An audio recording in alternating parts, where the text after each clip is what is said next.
گفتگو کا آغاز جناب رسالت مآب سرور کونین مالک دو جہاں کی ایک حدیث سے کر رہا ہوں۔ اس حدیث کو شیخ مفید نے اپنی کتاب القصاص میں محفوظ کیا ہے۔ رسول اللہ نے مجمع عام میں ایک دن ایک حدیث تعلیم فرمایا۔ آپ نے فرمایا کہ وہ مومن جو علی کی ولایت کا اقرار کرتے ہیں وہ ان ملائکہ کی طرح ہیں جنہوں نے آدم کو سجدہ کیا تھا۔ وہ مومن جو علی کی ولایت کا اقرار کرتے ہیں ان ملائکہ کی مانند ہیں جنہوں نے آدم کو سجدہ کیا تھا۔ اور پھر فرمانے لگے کہ یاد رکھو وہ لوگ جو علی کی ولایت کا انکار کرتے ہیں وہ اس کی طرح ہے جس نے آدم کے سجدے کا انکار کیا تھا، جسے ابلیس کہتے ہیں۔ ایک درود پڑھیے گا بابا سے بولیں۔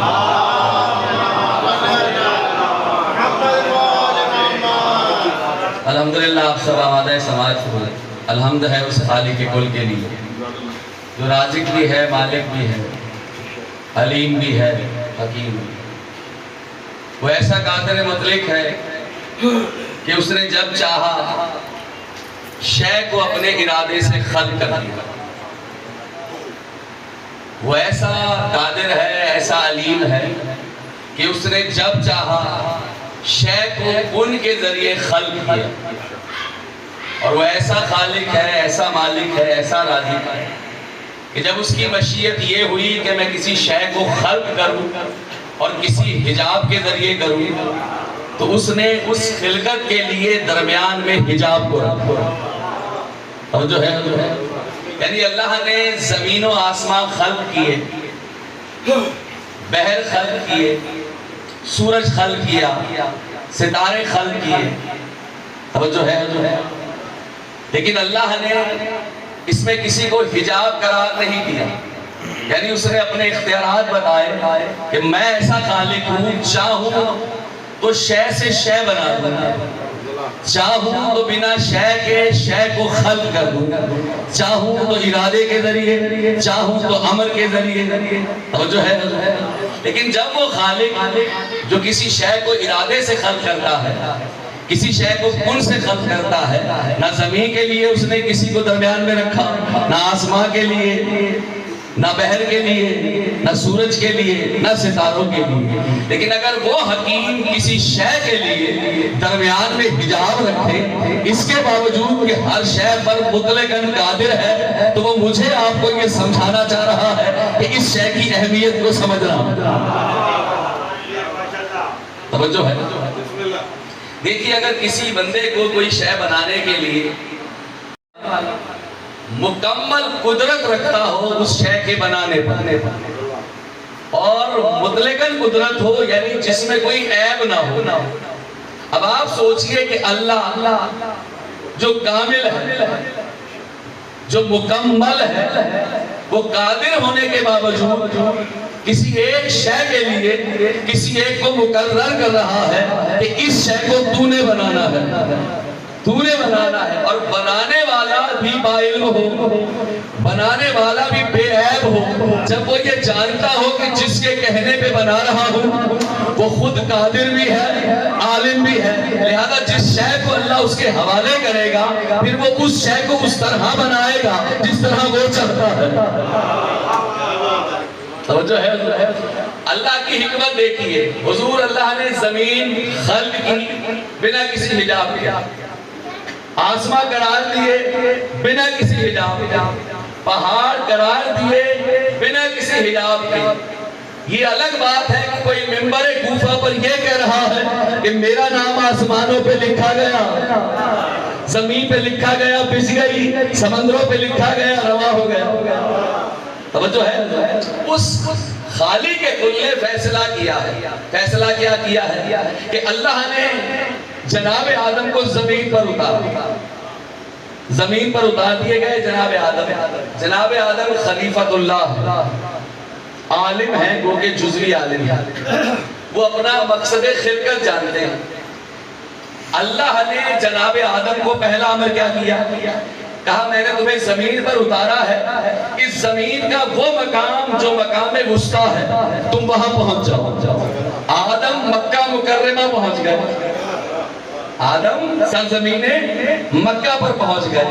جب وہاں پہنچے ہیں جناب جبرائیل آ گئے۔ جناب جبرائیل نے جناب آدم سے کہا کہ اے آدم، اللہ یہ کہتا ہے کہ ابھی ایک بادل آئے گا، اس بادل کا جہاں جہاں تک سایہ ہونا، اس سائے کے نیچے تم بیت اللہ کی بنیاد رکھ دو۔ ذرا غور کیجئے گا حضور، توجہ ہے، جہاں وہ ابر سایہ کرے اللہ تمہیں یہ بتلا رہا ہے کہ وہ اس کی ڈیوارکیشن ہے۔ کرے گا کون؟ جناب آدم۔ چاہتا تو جبرائیل سے کروا دیتا، اللہ چاہتا تو خود ان کے ذریعے خانہ کعبہ کو خلق کر دیتا، ارادے کے ذریعے خلق کر دیتا۔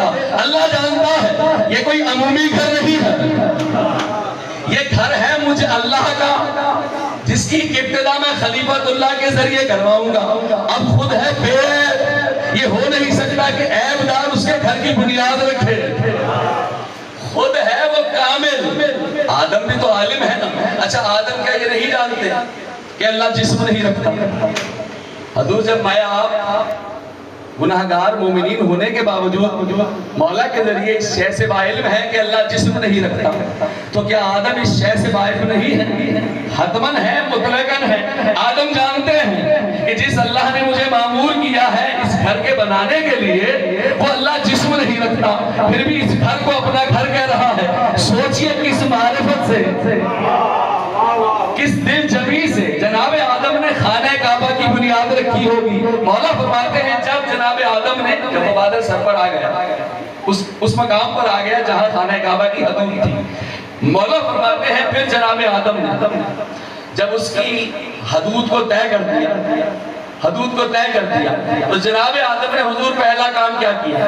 مولا فرماتے ہیں جناب آدم نے 7 مرتبہ اس گھر کا چکر لگایا، مولا فرماتے ہیں شریعت نے اس کا نام طواف رکھ دیا۔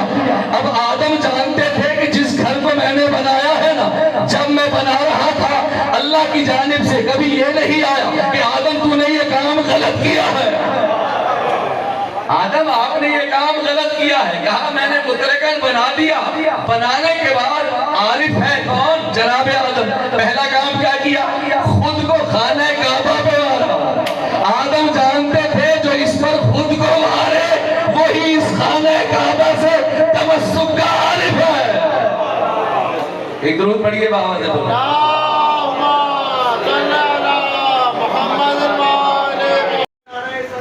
اللہ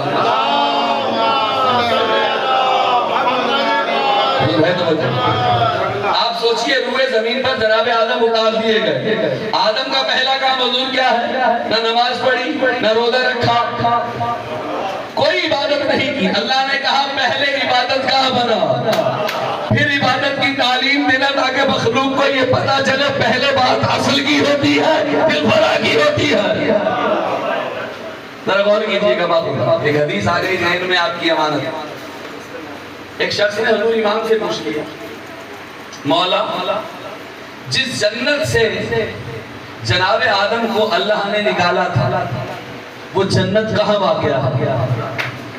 وہ جنت کہاں واقع ہے؟ مولا نے مسکرا کے کہا سن، جس جنت سے اللہ نے آدم کو نکالا تھا نا، اس جنت کا تعلق دنیا والی جنتوں میں سے ایک جنت سے ہے، اس لیے کہ جو جنت ہے نا اس جنت میں جب کوئی جاتا ہے نکالا نہیں جاتا۔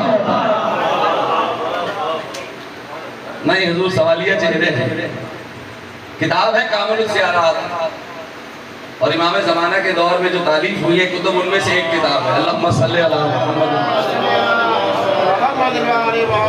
سائل نے امام سے پوچھا مولا یہ بتائیے جناب آدم کو جو سجدہ ہوا تھا وہ کس مقام پر ہوا تھا؟ مولا وہ مقام کیا تھا؟ مسکرا کے صادق آل محمد نے کہا اس مقام کو نجف کہتے ہیں۔ حضور ہے تو یعنی آدم جانتے ہیں کہ میں نے جس گھر کی بنیاد رکھی ہے، حضور آدم عارف ہے، وہ جانتے ہیں کہ جو میرا خدا ہے وہ جسم نہیں رکھتا۔ اچھا آپ بتائیے جب بھی کہیں مکان بنتا ہے کیا بنانے والے کو یہ نہیں پتا کہ مکان ہمیشہ مکین کے لیے بنتا ہے؟ تو جو ہے عقلی اعتبار سے مکان اپنی ذات میں دلیل ہے کہ اس مکان کا کوئی مکین ہے۔ اب یہ گھر کوئی عمومی گھر نہیں ہے، اللہ نے کہا ہے یہ اللہ کا گھر ہے۔ کون؟ اللہ جو جسم نہیں رکھتا، جسم نہ رکھنے کے باوجود بھی اپنا گھر بنا رہا ہے، وہ مشکل کشائی کر رہا ہے میری اور آپ کی، اس لیے کہ وہ جانتا ہے کہ میں اللہ اوہام میں نہیں آ سکتا، لیکن لوگ یہ چاہتے ہیں میرے قریب آئیں، لوگ یہ چاہتے ہیں مجھے دیکھیں، لوگ یہ چاہتے ہیں مجھ سے بات کریں۔ توجہ ہی نہیں کر رہے۔ حضور بتائیے کون بندہ ہے جو نہیں چاہتا کہ مجھے اللہ کا قرب ملے؟ اللہ نے کہا قرب کا مقام ہے خانہ کعبہ۔ یہی علت ہے کہ جب آپ طواف کرتے ہیں تو لیفٹ سائڈ پر خانہ کعبہ ہوتا ہے، یہ دل سے قریب ہے۔ اینٹی کلاک وائز ہے نا، کلاک وائز نہیں ہے طواف، اینٹی کلاک وائز ہے۔ اب دل میں کون ہے؟ ہر مومن کے دل میں ہے بس ایک ہی شے جسے علی کہتے ہیں۔ ایک درود پڑھیے بابا سے بتا۔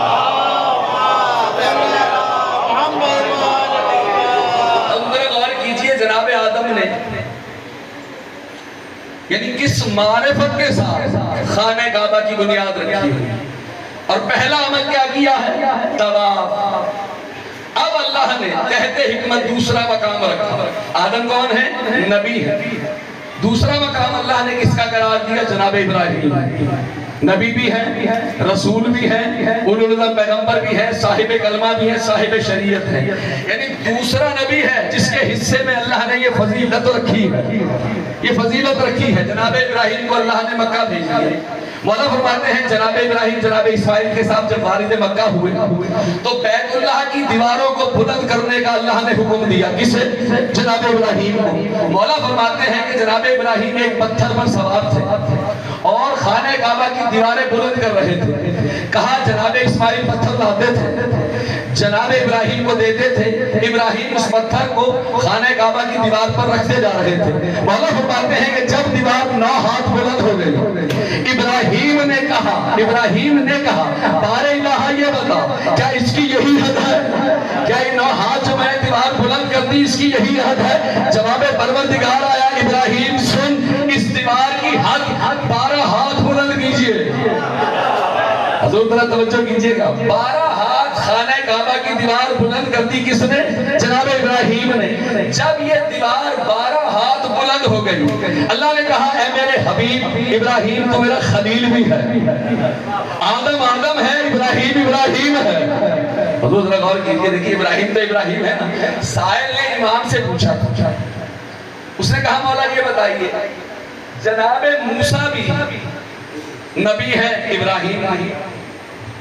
جناب موسیٰ صاحب کتاب ہے، جناب ابراہیم بھی۔ جناب موسیٰ اولو العزم پیغمبر ہیں، جناب ابراہیم بھی۔ وہ صاحب امت ہے، یہ صاحب امت ہے، وہ بھی صاحب شریعت، یہ بھی صاحب شریعت۔ مولا کیا وجہ ہے کہ موسیٰ جب فرعون کے دربار میں گئے تو ان کے دل میں خوف تھا، ابراہیم کو آگ میں ڈالا وہ مطمئن تھے۔ اور غور کیجئے گا، ابراہیم کو آگ میں ڈالا وہ مطمئن، موسیٰ فرعون کے دربار میں خوف زدہ۔ مولا نے کہا یاد رکھنا، اس بات کو گرہ باندھ کے اپنے پاس رکھ لینا، اطمینان ابراہیم کی علت ہم ہیں، اس لیے کہ ہم اولاد ابراہیم میں ہیں۔ حضور ہے توجہ کیوں مطمئن تھے؟ جملہ وصول کیجئے، وہ ابراہیم جو آگ میں رہتے ہوئے بھی مطمئن ہے۔ آگ کا کام کیا ہے حضور؟ جلانا، تپش دینا۔ یہی کیفیت بخار کی بھی ہے، یہی کیفیت بخار کی بھی ہے۔ ابراہیم محمد کی رعایا میں ہے، تو جب رعایا آگ میں مطمئن ہو کیسے ممکن ہے سردار کو ہزیان ہو جائے؟ غور کیجئے، اللہم صلی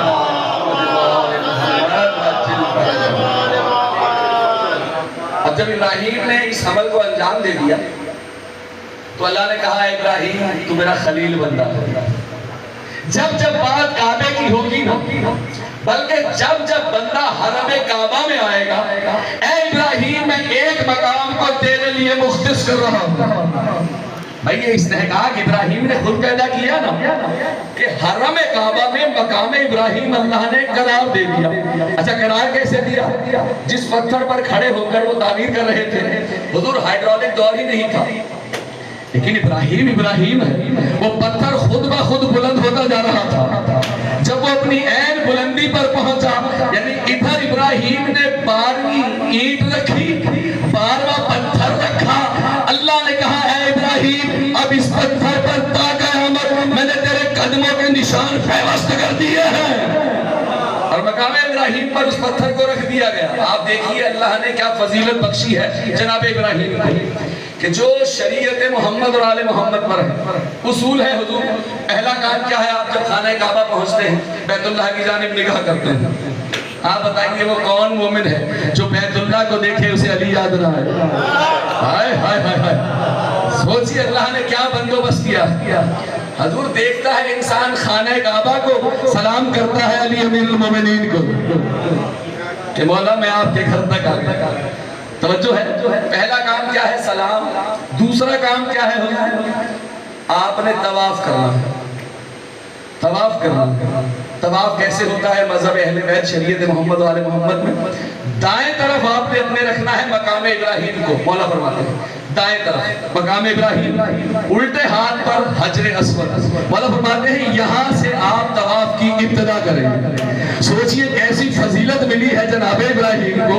12 پتھر رکھنے کے بعد، 12 ہاتھ دیوار بلند کرنے کے بعد، ابراہیم بھی جانتے تھے، آدم بھی جانتے تھے، کیونکہ آدم جانتے تھے کہ مجھے اللہ نے جن اسماء کی وجہ سے معاف کیا ہے وہ حقیقت اسماء کون ہے. دیکھیے ہے تو لطف یہی، بلکہ صرف بات یہاں تک ہی نہیں ہے. طواف آپ شروع کرتے ہیں دائیں طرف مقام ابراہیم، لیفٹ سائڈ پر حجر اسود. ایک راؤنڈ جسے شوط کہتے ہیں، ایک 7 شوط ایک طواف کہلاتا ہے. اس کے بعد جو دوسرا عمل ہے وہ کیا ہے؟ یعنی یہ واجبات عمرہ اور حج میں سے دوسرا عمل کیا ہے؟ مولا فرماتے ہیں کہ تم نے مقام ابراہیم کو خانہ کعبہ کے درمیان رکھنا ہے. حضور سوچئے خانہ کعبہ میں بھی اللہ نے ابراہیم کو شرط قرار دے دیا. یعنی جو 2 رکعت نماز ہے، چاہے وہ طواف کی ہو، واجب نماز جب پڑھتے ہیں 2 رکعت نماز ادا ہو نہیں سکتی جب تک کہ درمیان میں مقام ابراہیم نہ رکھا جائے. آپ بتائیے اللہ نے کعبے میں بھی ایک حجاب درمیان میں رکھ دیا. اس حجاب کو اللہ نے فضیلت دی ہے فعل ابراہیم کی وجہ سے کہ یاد رکھنا جب خانہ کعبہ میں بنا مقام ابراہیم تمہاری 2 رکعت نماز قبول نہیں ہوتی، کیسے ممکن ہے تم کسی امام کے روزے پر جاؤ، اس کے قبر کی جانب پشت کر کے نماز پڑھو.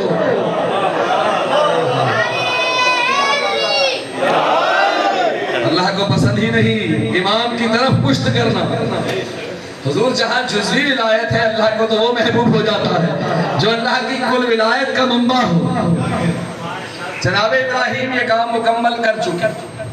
ابتدا آدم سے، دوسری دفعہ کام لیا اللہ نے ابراہیم سے. اب ایک ہے جو ہے سید الانبیاء. اللہ نے کہا اے میرے حبیب محمد، اللہم صلی علی محمد، تو ان سب کا سردار ہے. اب آپ بتائیے محمد سے زیادہ مکین کی معرفت کس کو ہے؟ جو مکین کعبہ ہے اس کی معرفت محمد سے زیادہ کس کو ہے؟ اللہ نے کہا محمد تیرے حصے میں تعمیر نہیں ہے. مکان کا تعلق تھا آدم سے، مکان کا تعلق تھا ابراہیم سے، تیرا تعلق ہے مکین سے، مکان سے نہیں. اب تو استقبال کرے گا اس مکین کا جو اس مکان کی روح ہے. اللہ اکبر. ذرا غور کیجئے گا حضور آ گیا وہ وقت. دیکھیے 2 گھر ہیں روئے زمین پر جنہیں اللہ نے اپنا گھر کہا. ایک ہے بیت اللہ، دوسرا حضور ہے بیت المقدس. بیت المقدس جسے قبلہ اول کہتے ہیں. اس حکیم کی حکمت دیکھیے وہ ایسا حکیم ہے اگر مجھے آپ کو امر کر دے کہ رخ سوئے بیت المقدس کر لیں تو پھر عبادت صرف بیت المقدس کی طرف رخ کر کے. اس لیے کہ جو وہ چاہتا ہے جو اس کے مطابق عمل کرے وہی اس کے نزدیک عابد ہے۔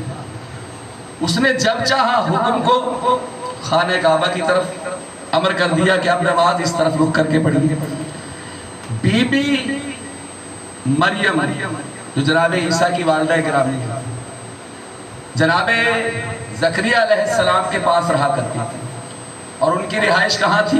بیت المقدس میں، یعنی اس حرم میں۔ آپ سوچئے اللہ کی حکمت کیا ہے۔ جیسے ہی آمد عیسیٰ کا وقت قریب ہوا، اللہ نے بی بی مریم کو قبلہ اول پر رکنے نہیں دیا۔ اللہ نے امر کیا کہ اے بی بی یہاں سے جائیے، فلاں مقام پر آپ کا بندوبست مکمل ہے۔ یعنی کسی کی ماں کو اللہ بیت المقدس سے بھیج رہا ہے، کوئی بی بی گھر میں ہے اسے بلا رہا ہے۔ حضور بتائیے ایسا ہوا یا نہیں؟ اس لیے کہ لوگ بغض علی میں اللہ جانے کیا کیا کہہ دیتے ہیں۔ اللہ نے اسباب ہی ایسے بنائے ہیں کہ بات زباں پر بھی نہ آئے، ورنہ لوگ کہہ دیتے کہ کون سا علی کیا یہ منفرد مقام ہے، کون سا علی کی یہ منفرد فضیلت ہے۔ جیسے عیسیٰ بیت المقدس میں آئے تھے ایسے ہی علی، اللہ نے کہا علی اتنا عمومی نہیں ہے، علی تو اللہ کا خاص الخاص ہے، جو تمہارے اوہام میں آئے تمہارا اللہ اس کی رد کرتا ہے۔ اللہ نے مریم کو رکنے نہیں دیا، اس لیے کہ فاطمہ بنت اسد نے اللہ کے گھر میں آنا تھا۔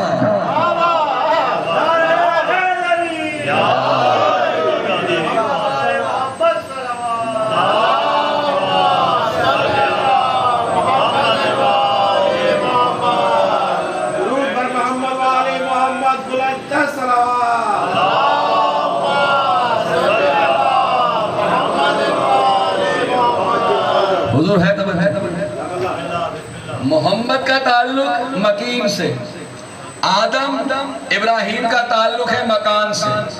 اب آپ سوچئے محمد مصطفیٰ جانتے ہیں کہ مکین کون ہے اور کیا ہے، کون ہے اور کیا ہے، یہ محمد مصطفیٰ جانتے ہیں۔ محمد مصطفیٰ کو اللہ نے چنا ہے اس مکین کے استقبال کے لیے۔ میں نے جملہ کہہ دیا آپ نے سن لیا۔ کسی بھی وسیع کا اعلان اس طرح سے روح زمین پر ہوا ہی نہیں جس طرح محمد کے وسیع کا اعلان ہوا۔ جتنے انبیاء گزرے ہر نبی کا وسیع رہا، لیکن کبھی کسی نبی نے اس طرح اعلان نہیں کیا جس طرح محمد مصطفیٰ نے کیا۔ تو اب اللہ نے چنا ہے محمد مصطفیٰ کا۔ حضور کیا کریں گے محمد مصطفیٰ؟ مکین کا استقبال۔ اب جب امیر المومنین خانہ کعبہ میں وارد ہو گئے، ان کی خانہ کعبہ میں آمد ہو گئی، حضور رسول اللہ خانہ کعبہ پہنچے، خانہ کعبہ پہنچے۔ جب پہنچے ہیں ہوا کیا؟ اپنے ہاتھوں پر مولا علی کو لیا۔ علی کی آنکھیں بند تھی، علی کی آنکھیں بند، جیسے رسول اللہ نے اپنے ہاتھوں پر لیا، مولا امیر المومنین نے آنکھیں کھول لی۔ یعنی روح زمین پر سب سے پہلا دیدار سید الانبیاء کا مولا علی نے کیا۔ رسول اللہ نے مولا علی کو دیکھا۔ نزول قرآن ابھی بعد میں ہوگا، 40ویں سال دعوی نبوت ہوگا۔ علی نے محمد کے ہاتھوں میں پہلا کلمہ جاری کیا، بسم اللہ الرحمن الرحیم، قد افلح المومنون۔ ذرا غور کیجئے، علی نے کیا پڑھا محمد کے ہاتھوں پر؟ قد افلح المومنون، یقیناً مومنین فلاح پا چکے ہیں۔ حضور غور ہی نہیں کر رہے، یقیناً مومنین فلاح پا چکے ہیں۔ یعنی علی نے دنیا میں ظاہر ہونے کے بعد جو پہلا کلمہ زبان سے جاری کیا، اپنے مومنین کے فلاح پانے کی سند دیا ہے، سند دی ہے۔ جب حرمت مریم پر بات آئی تھی تو قرآن وٹنس ہے، جناب عیسیٰ نے یہی کہا تھا نا، جب عورتوں نے کہا نا کہ اے بی بی تیرا شوہر نہیں، پھر یہ بچہ دنیا میں کیسے آ گیا، تو گہوارے میں عیسیٰ نے کہا تھا انی عبداللہ اللہ، میں اللہ کا عبد ہوں، آتانی الکتاب، میرے اللہ نے مجھے کتاب دی ہے، وجعلنی نبیا، مجھے نبی بنایا ہے۔ تو جو گہوارے میں پہلے دن اپنے عبد ہونے کی، با علم ہونے کی، نبی ہونے کی اپنے ہی پہ سند قائم کرے، اس جزوی ولی کو عیسیٰ کہتے ہیں۔ جو پہلے ہی دن اپنے مومنین کے کامیابی کا، اللہ اکبر، سوچئے کتنی حضور ذرا سوچئے علی کو کتنی محبت ہے۔ پہلا دن ہے علی کا دنیا میں، پہلا دن، یعنی نزول قرآن سے پہلے وارث قرآن نے، ناطق قرآن نے دوسرے ناطق قرآن کے ہاتھ پر قرآن پڑھ کے بتایا کہ یاد رکھو اس کا نزول جب ہوگا تب ہوگا، ہم پہلے بتا رہے ہیں نازل کیا کیا ہوگا۔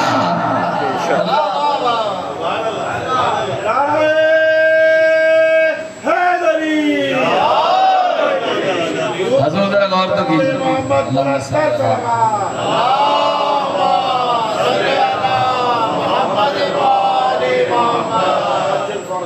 دیکھیے 13 سال رسول اللہ مکہ میں رہے، 13 سال، جا کے تصدیق کیجیے 13 سال تک رسول اللہ جب جب نماز ادا کرتے تھے اس وقت بیت المقدس من جانب اللہ کعبہ تھا، محمد رخ کرتے تھے بیت المقدس کی جانب، امام فرما رہے ہیں رخ کرتے تھے بیت المقدس کی جانب، درمیان میں خانہ کعبہ کو رکھتے تھے، اس لیے کہ اگر آپ جائیں تو لیفٹ پر اگر خانہ کعبہ ہے تو رائٹ پر ہے بیت المقدس، یعنی بالکل ایک دوسرے کے اپوزٹ ہے۔ اب اگر کوئی شخص درمیان میں آ کر نماز پڑھے گا تو اگر رخ ہے بیت المقدس کی طرف تو پشت پر کعبہ آئے گا، اگر رخ ہے آپ کا خانہ کعبہ کی طرف تو پشت پر بیت المقدس آئے گا۔ محمد عارف بھی ہے، عالم کل بھی ہے، ہر شے سے با علم ہے۔ محمد مصطفیٰ نے 13 سال مکہ میں جب جب عبادت کی ہے اس مقام پر کی ہے کہ درمیان میں خانہ کعبہ کو رکھا، توجہ ہی نہیں کر رہے، اور اس کے سامنے رکھا بیت المقدس کو۔ تو جو مالک شریعت ہو وہ اپنے ماننے والوں کو یہی سمجھا رہا ہے کہ تمہارے نبی کو، اللہ کے حبیب کو یہ گوارا ہی نہیں کہ پشت خانہ کعبہ کی طرف ہو، محمد کو یہ پسند ہی نہیں کہ مخلوق علی کی طرف اپنی پشت کرے۔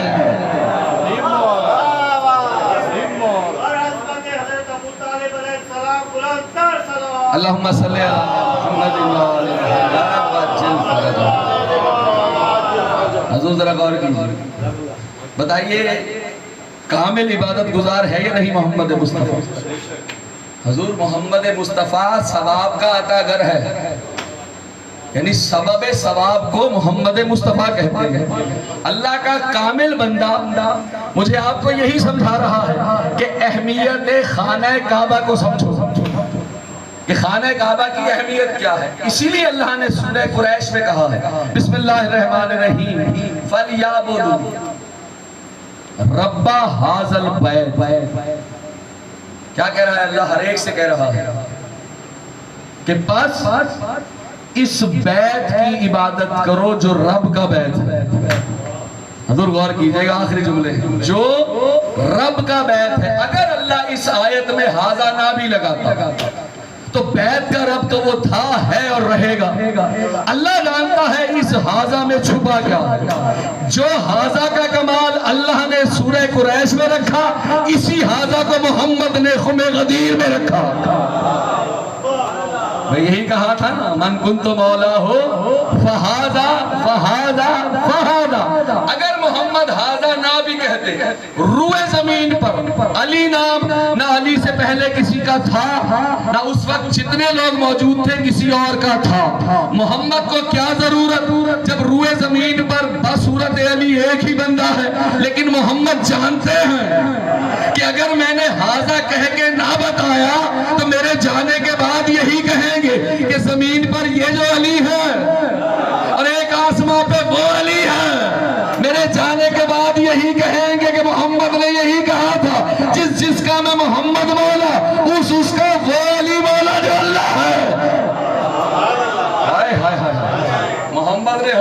حجت ہی تمام کر دی. کہا کہ جو بیت ہے نا رب کا، کیا کیجئے؟ اس کی عبادت کیجئے، اس کی عبادت کیجئے. ھذا البیت کہا. دیکھیے عربی کا ایک لفظ ہے کلام الہی میں بھی استعمال ہوا ہے، مسکن، سکونت کی جگہ کو کہتے ہیں. منزل، نازل ہونے کی جگہ کو کہتے ہیں، جہاں کوئی شے نازل ہو. توجہ ہے. مقام، جہاں قیام کیا جائے. اب اللہ نے نہ لفظ مسکن استعمال کیا، نہ منزل، نہ مقام. اللہ نے لفظ استعمال کیا ہے بیت. بیت اللہ ہے نا، بیت اللہ یعنی اللہ کا بیت. باتا کہتے ہیں رات گزارنے. رات گزارنے کو حضور کیا کہتے ہیں عربی میں؟ باتا. اور بیت کہتے ہیں جہاں رات گزاری جائے. دیکھیے کیا کمال ہے اللہ کا، کیا اسباب بنائے ہیں کہ لغت دان بھی اس کے علاوہ کچھ نہ لکھ سکے. ذرا غور کیجیے ناصر بھائی، اللہ نے کیا اسباب بنائے ہیں کہ لغت دانوں نے لکھا کہ بیت اس مقام کو کہتے ہیں جہاں رات گزاری جائے. یعنی الفاظ اپنی ذات میں صاحبان عقول کو دعوت غور و فکر دے رہے ہیں کہ کوئی ہے کہ جس نے اللہ کے گھر میں رات گزاری ہے، جس نے اللہ کے گھر میں رات گزاری ہے. حضور ڈھونڈیے وہ کون ہے جس نے ایک نہیں، دو نہیں، 3 راتیں اللہ کے گھر میں گزاری ہے. اور کس اہتمام سے گزاری. حضور لوگ تو عمومی در سے آتے تھے. جب آئی ہے نا والدہ گرامی مولا امیر المومنین کی، اپنے گھر سے چلی، اپنے گھر سے چلی. چاہا اللہ نے بی بی گھر سے چلی. نہیں حضور ایک نکتہ اور آپ کی امانت. جب آمد رسالت مآب کا وقت آیا تو جو بی بی آمنہ ہے والدہ گرامی ہے نا رسول اللہ کی، یہ اپنے گھر میں موجود تھی، یعنی جناب عبداللہ کے گھر میں. جیسے ہی آمد کا وقت قریب آنا شروع ہوا نا، بی بی نے حضور اپنا گھر چھوڑ دیا اور بی بی چلتی چلتی ابو طالب کے گھر آ گئے. آمد رسالت مآب ہوئی ابو طالب کے گھر میں. یعنی محمد ڈیزرو کرتے تھے کہ آمد ہو ابو طالب کے گھر میں. سوچئے سند ہے ابو طالب ایمان پر کیسی سند ہے کہ عالمین کا مالک دنیا میں جس گھر سے ظاہر ہوا ہے اللہ نے اس گھر کو ابو طالب کا گھر قرار دیا ہے. اب وقت آ گیا مکین کعبہ کا، اللہ کے گھر کے مکین کا. بی بی موجود ہے ابو طالب کے گھر میں. اللہ نے چاہا بی بی نے گھر چھوڑ دیا. بی بی نے گھر چھوڑ دیا، چلنا شروع کیا. چلتے چلتے بی بی آ گئی حرم میں. مولا فرماتے ہیں کہ جو بندہ حرم میں ہے وہ کعبے میں نہیں ہے. جو بندہ حرم میں ہے، حرم کعبہ میں ہے، مولا فرماتے ہیں وہ کعبے میں نہیں ہے. اور پھر فرماتے ہیں جو بندہ کعبے میں ہے نا وہ حرم میں بھی ہے، کعبے میں بھی ہے. میں نے کہہ دیا، آپ نے سن لیا. حضور حرم نام ہے کس شے کا؟ لا الہ الا اللہ محمد الرسول اللہ. کعبہ نام ہے لا الہ الا اللہ محمد الرسول اللہ علی ولی اللہ. یعنی مومن صرف اسے کہتے ہیں جس کی زبان پر بلا فصل یہ کلمہ جاری اور ساری رہے. اللہ نے اسے کعبے سے نسبت دی. اب بی بی جب گھر سے چلی آ گئی. اچھا اگر عمومی طور پر سوچا جائے تو ان حالات میں عورتیں خود کو سمیٹتی ہیں، ایسا ہے یا نہیں؟ مشاہدہ تو یہی. اب آپ سوچئے کیا فضیلت اور منزلت ہے علی کی ماں کی کہ بی بی گھر سے چلی. جب حرم کعبہ میں آ گئی بہت سارے لوگ موجود تھے، بہت سارے لوگ موجود تھے کثرت سے. بی بی چلتی چلتی چلتی چلتی پہنچی اس مقام پر جہاں خانہ کعبہ کا دروازہ تھا، عمومی دروازہ. وہاں رکی لیکن اس دروازے سے اندر نہیں گئی. حضور یہاں سے تو ہر کوئی جاتا ہے. وہ دروازہ جب دل چاہتا تھا متولی کھول دیتے تھے، لوگ چلے جاتے تھے. علی کی ماں نے سمجھا دیا آمد علی ہو رہی ہے. جہاں سے مخلوق جاتی ہے کیسے ممکن ہے علی کی ماں وہاں سے جائے. میں نے کہہ دیا، آپ نے سن لیا. بی بی حضور چلنا شروع ہوئی اور آ گئی رکن یمانی پر. آخری جملے رکن یمانی پر بی بی آ گئی. جب آئی تو پہلے سوئے آسماں دیکھا اور پھر کہا انی مومنہ. بارے الہا میں تجھ پر ایمان رکھتی، ہائے ہائے ہائے کیسی مومنہ بی بی، بارے الہا میں تجھ پر ایمان رکھتی اور جو تیرے انبیاء لے کر آئے ان پر بھی ایمان رکھتی، بارے الہا میں علی کی والدہ گرامی، میں علی کی والدہ گرامی اپنے جد ابراہیم اور جو کچھ تو نے ان پر نازل کیا، میں علی کی والدہ اس کی تصدیق کرتی ہوں، یعنی میں مصدقہ بتا رہی ہوں جو کچھ ابراہیم پہ اترا وہ حق ہے، ابراہیم بھی حق ہے۔ سوچئے تصرف علی جو والدہ کا تصرف ہے مولا علی کی والدہ کا کیا کمال پر ہے کہ ابراہیم اور ابراہیم پر نازل شدہ جو کچھ ہوا ہے اس کی تصدیق کر رہی ہے۔ پھر کہنے لگی بارے الہا جو میری صدف عفت میں ہے یہ مجھ سے باتیں کرتا ہے، مجھے مانوس کرتا ہے، بارے الہا یہ تیرے دلائل میں سے ایک دلیل ہے، ہائے ہائے ہائے ہائے، بارے الہا جو تیرے دلائل ہیں ان میں سے یہ ایک دلیل ہے۔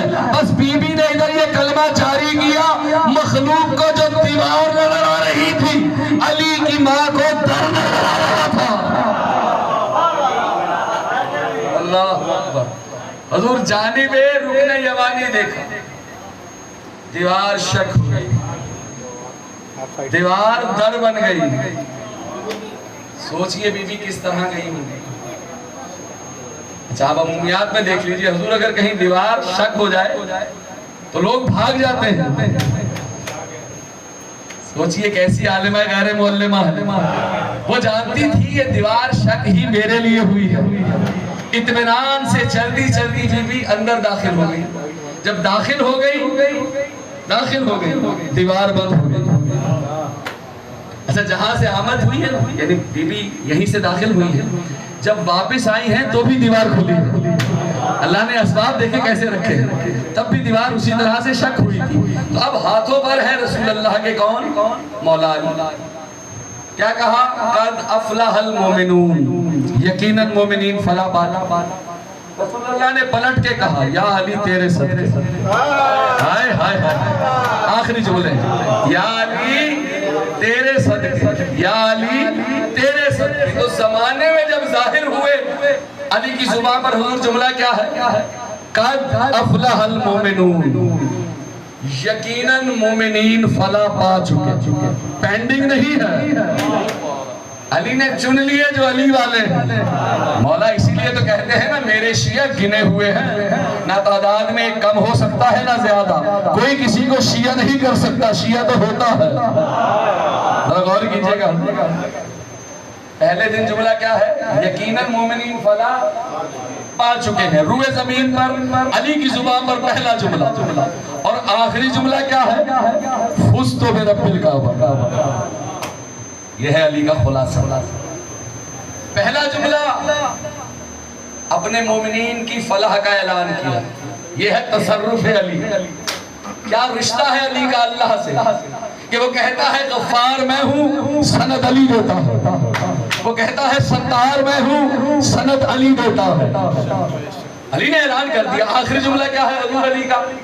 رب کعبہ کی قسم علی کامیاب ہو گیا۔ حضور میں اور آپ اگر یہ جملہ جاری کریں متکبر کہلائیں، یہ علی ہی کو زیبا ہے کہ جو اپنی کامیابی کا اعلان کر رہا ہے اور رب کعبہ کی قسم کھا کے دے رہا ہے۔ اعلان جو کر رہا ہے رب کعبہ کی قسم کھا کر کہ رب کعبہ کی قسم علی کامیاب ہو گیا۔ اس لیے کہ علی کے حصے میں دو کام، یعنی علی نے مطلقاً اللہ کی خدائی ثابت کر دی۔ مشکل ترین کام ہے، یعنی اللہ کی خدائی علی نے ثابت کر دی ہے۔ اب آپ سوچئے جس نے اللہ کی خدائی ثابت کر دی ہے تو جب وہ یہ امور انجام دیتا ہوگا نہ جانے دلوں میں کیا کیا آتا ہوگا۔ یعنی ایک آدمی زندگی سورج کے تحت گزارتا ہے، دوسرا ہے وہ سورج کو بھلا لیتا ہے۔ حضور ہے تو مخلوق کے لیے پتھر ایک بے جان شے ہے، علی کے غلام پہ علی چاہے تو پتھر بات کرتا ہے، پتھر سونا ہو جاتا ہے۔ اب جب یہ تصرفات علی دیکھے جائیں گے تو مخلوق بتائیے کیا رائے قائم کرے گی؟ حضور ہے نا کتنا مشکل کام ہے علی کے حصے میں، یعنی مطلقاً خدائی ثابت کرنی ہے اور ساتھ علی نے اپنی ابدیت بھی ثابت کرنی ہے۔ بس اللہ کی مطلقاً خدائی پہنچانے کے بعد جس وقت کاری ضرب چلی، علی نے پھر یہی کہا فزت برب الکعبہ، رب کعبہ کی قسم علی کامیاب ہو گیا۔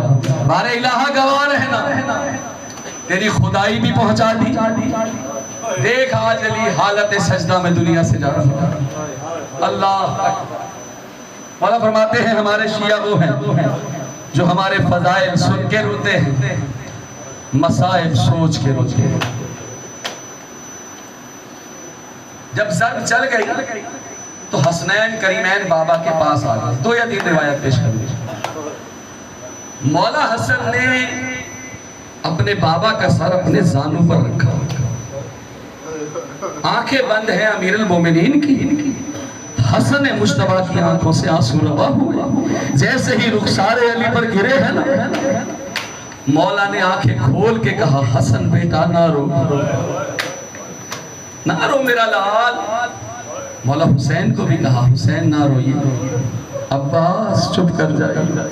حضور ایک ضرب لگی ہے، علی کے شہزادوں نے رونا شروع کیا۔